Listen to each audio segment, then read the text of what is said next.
Hello friends, welcome to in my channel. Today I will explain about general concept of industrial microbiology. ये industrial microbiology जो है field है उसके अंदर fermentation की जो प्रोसेस है फर्मेंटेशन ये फर्मेंटेशन की प्रोसेस का बहुत ही बड़ा रोल देखने को मिलता है इंडस्ट्रियल माइक्रोबायोलॉजी के अंदर। आज हम देखने वाले हैं उसका जनरल कॉन्सेप्ट को। तो सबसे पहले हम देख रहे हैं छोटा सा इंट्रोडक्शन देख लेते हैं। इंडस्ट्रियल माइक्रोबायोलॉजी जो है वो deal with all type of microbiology, सभी माइक्रोबायोलॉजी के फील्ड के साथ वो जुड़ी हुई है industrial microbiology, which has an economic impact. Economic impact भी उसके अंदर बहुत ही देखने को मिलता है।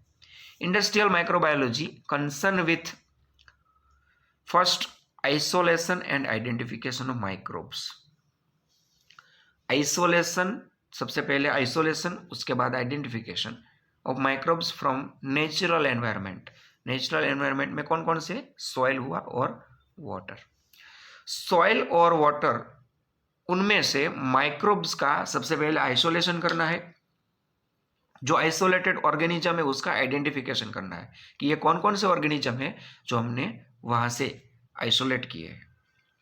सो आइसोलेशन और एंड आइडेंटिफिकेशन दोनों जो है माइक्रोब्स का वो नेचुरल एनवायरनमेंट में से, यानी कि सॉइल और वाटर, ठीक है। तो उनमें से हमें आइसोलेशन और आइडेंटिफिकेशन करना है। उसके लिए बहुत सारी जो मेथड, यानी कि सबसे पहले हमें डाइल्यूशन करना पड़ेगा। डाइल्यूशन के बाद सबसे पहले हम वो डाइल्यूशन को अगार प्लेट के ऊपर लेके स्ट्रिक या स्प्रेड करेंगे। ये सारी की प्रोसेस करके हम आइसोलेशन और आइडेंटिफिकेशन पर जाएंगे। Optimising the culture condition requires for obtaining rapid and massive growth. जो ऑर्गेनिज्म हमने आइडेंटिफाई किए हैं उस आइडेंटिफाइड ऑर्गेनिज्म है उसका ग्रोथ स्पीडली होना चाहिए, यानी कि रैपिड होना चाहिए। और दूसरा मैसिव ग्रोथ, बहुत ज़्यादा अमाउंट में वो ग्रोथ बहुत ज़्यादा चाहिए। क्यों फास्ट चाहिए और क्यों ज़्यादा चाहिए? क्योंकि जो इस ऑर्गेनिज्म जिसको हमने आइडेंटिफाई किए हैं उस ऑर्गेनिज्म को हम कहाँ पर यूज़ करने वाले हैं? मास प्रोडक्शन में यूज़ करने वाले हैं। उसको हम फर्मेंटेशन प्रोसेस है उसके अंदर मास प्रोडक्शन में हम उसको यूज़ करने वाले हैं। उसका ग्रोथ है वो रैपिड होना चाहिए, पहली बात। दूसरी बात है कि मैसिव ग्रोथ होना चाहिए, बहुत ज़्यादा अमाउंट में होना चाहिए, तभी तो हमें वो ज़्यादा प्रोडक्ट देगा। Thus the fermentation industry is a part of industrial microbiology। इसीलिए जो ये फर्मेंटेशन इंडस्ट्री है वो इंडस्ट्रियल माइक्रोबायोलॉजी का एक पार्ट है, ठीक है। उसके बाद हम देखते हैं concept of fermentation. The term fermentation is derive from Latin word.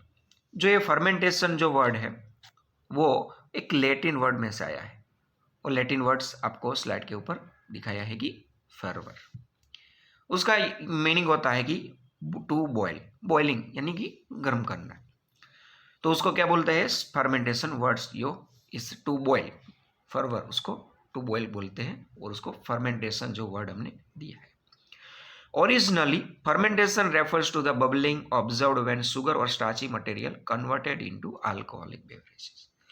Sugar और स्टार्ची मटेरियल है वो जब अल्कोहलिक किसी भी प्रोडक्ट में वो कन्वर्ट होता है तब बबलिंग देखने को मिलता है। क्या देखने को मिलता है? बबलिंग, बबल फॉर्मेशन देखने को मिलता है। तो इस बबल फॉर्मेशन जो है वो बबलिंग कौन से गैस के होंगे? तो वो CO2 गैस के होंगे, कार्बन डाइऑक्साइड के होंगे।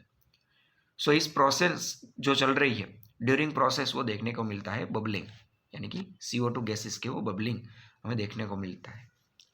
Later on the term fermentation was applied to the process in which alcohol was formed from sugar।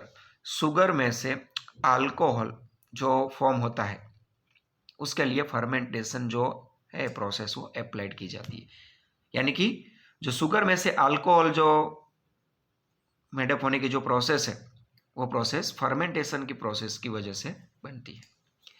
Letter on Pasteur, Louis Pasteur, scientist का नाम है पास्चर। ये पास्चर ने क्या बोला कि एब्सेंस ऑफ ऑक्सीजन, यानी कि जो किसी भी ऑक्सीजन की जरूरत नहीं है, यानी कि एनारोबिक प्रोसेस है। कैसी प्रोसेस है? एनारोबिक प्रोसेस है। ये एनारोबिक प्रोसेस में वो micro organism obtain energy for growth, यानी कि माइक्रो ऑर्गेनिज्म वो एनर्जी ऑब्टेन करते हैं अपने ग्रोथ के लिए in the absence of oxygen. Oxygen यहाँ नहीं चाहिए, ऑक्सीजन विदाउट एनी ऑक्सीजन ये प्रोसेस चलती है, उसको एनारोबिक प्रोसेस बोलते हैं। इस एनारोबिक प्रोसेस की थ्रू माइक्रो ऑर्गेनिज्म है वो obtain energy for growth, growth के लिए वो एनर्जी ऑब्टेन करते हैं। ठीक है, तो ये क्या बोला, पास्चर, लुइस पास्चर जो father of fermentation technology, father of fermentation बोला जाता है। ठीक है, देन उसके बाद बोले तो today fermentation is broadly use for both aerobic and anaerobic. हम आज के जो लाइफ में देखें तो फर्मेंटेशन जो है, फर्मेंटेशन की जो प्रोसेस दोनों एरोबिकली यानी कि ऑक्सीजन है O2, ऑक्सीजन चाहिए इस प्रोसेस को, और दूसरी है एनारोबिक जो मैंने आगे बताया कि विदाउट एनी ऑक्सीजन वो प्रोसेस चलती है।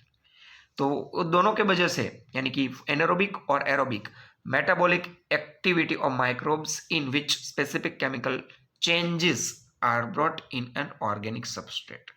ऑर्गेनिक सबस्ट्रेट जो है वो ऑर्गेनिक सबस्ट्रेट का वो ऑर्गेनिज्म यूज करते हैं, आपके अपने फूड के अंदर वो यूज करते हैं और केमिकल चेंजेस वो देखने को मिलता है, स्पेसिफिक केमिकल चेंजेस देखने को मिलता है।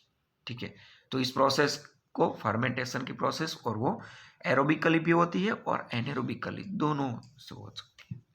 कई प्रोसेस ऐसी है एरोबिकली है, कई प्रोसेस ऐसी है एनारोबिकली है। कौन सी प्रोसेस है उसके हिसाब से हमें जो इस प्रोसेस के लिए जो फर्मेंटर चाहिए, क्या चाहिए, फर्मेंटर के जिसके अंदर ये प्रोसेस चल रही है, तो ऐसा फर्मेंटर हमें जैसी प्रोसेस एरोबिक है और एनारोबिक है उसके हिसाब से हम इस फर्मेंटर को यूज करते हैं।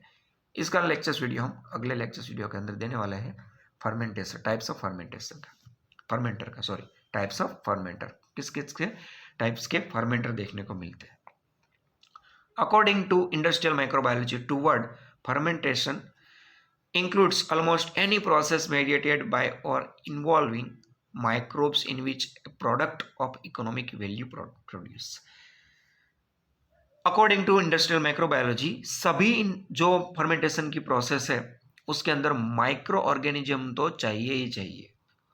ये माइक्रो ऑर्गेनिज्म ही जो इस प्रोसेस का बहुत ही सबसे बड़ा उसका रोल है कि जो प्रोडक्ट जो प्रोड्यूस होती है वो प्रोड्यूस कौन करता है, माइक्रो ऑर्गेनिज्म करते हैं। ठीक है, उस माइक्रो ऑर्गेनिज्म को हम खाना देते हैं, उसको ज़रूरी है उतना ऑक्सीजन, उसको ज़रूरी है उसका पानी, सभी रिक्वायरमेंट इस ऑर्गेनिज्म को हम दे रहे हैं, और ये ऑर्गेनिज्म हमें क्या देता है, प्रोडक्ट प्रोड्यूस करता है। ठीक है, सो इस इंडस्ट्रियल माइक्रोबायोलॉजी के अंदर जो फर्मेंटेशन की प्रोसेस चल रही है उस प्रोसेस के अंदर माइक्रो ऑर्गेनिज्म सबसे बहुत ही बड़ा उसका योगदान देखने को मिलता है। माइक्रोब्स की वजह से ही हमें इकोनॉमिक वैल्यू प्रोड्यूस होती है।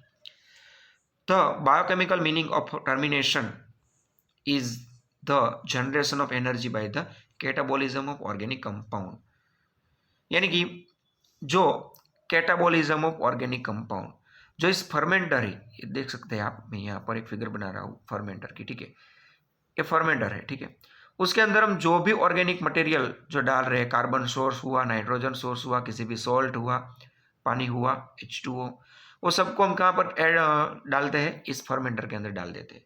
उसके बाद हमारा जो इनोक्यूलम है, आइडेंटिफाइज जो ऑर्गेनिज्म का वो इनोक्यूलम बना है, वो इनोक्यूलम भी उसको अंदर हम इनोक्यूलेट कर देते हैं। उसके बाद जो प्रोसेस होती है उसके अंदर ऑर्गेनिज्म के द्वारा एक कैटाबॉलिज्म की प्रोसेस होती है कि ऑर्गेनिक कंपाउंड है वो उसको वो ऑर्गेनिज्म अपने खाने में वो यूज करता है, और वो क्या करता है, जनरेटिंग एनर्जी।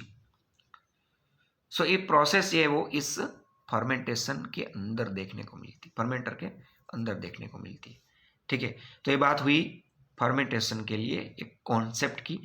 सो आज के इस लेक्चर्स वीडियो के अंदर हम इतनी बात रखते हैं, और आपको किसी भी क्वेश्चन या क्वेरी आपको इस लेक्चर्स के ऊपर देखने को मिलती है तो आप मुझे कमेंट में बता सकते हैं। दूसरी बात कि आप मेरी चैनल के ऊपर नए हैं तो मेरी चैनल को सब्सक्राइब कीजिए, लाइक कीजिए, कमेंट में बता सकते हैं कैसा लगा मेरा वीडियो, और अपने दोस्तों को भी आप शेयर कर सकते हैं। Thank you.